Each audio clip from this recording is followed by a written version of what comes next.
കുറച്ച് വെളിച്ചെണ്ണ ഒഴിക്കുക.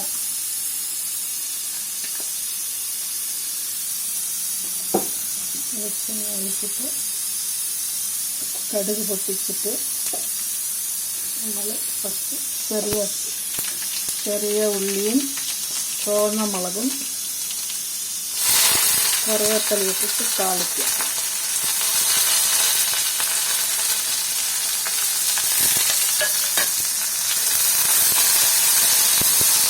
വെളിച്ചെണ്ണയിൽ താളിച്ച ശേഷം നന്നായിട്ട് വഴറ്റിയ ശേഷം നമ്മൾ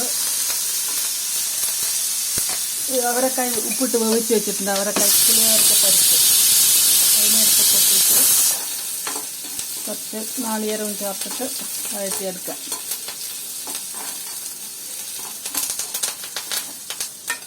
ആദ്യമേ വേവിച്ച് വെച്ച അവരക്കായ് പരിപ്പ് ഉപ്പിട്ട് വേവിച്ച് വെച്ചിരിക്കാം. അതിനടുത്ത് മിക്സ് ചെയ്തിട്ട്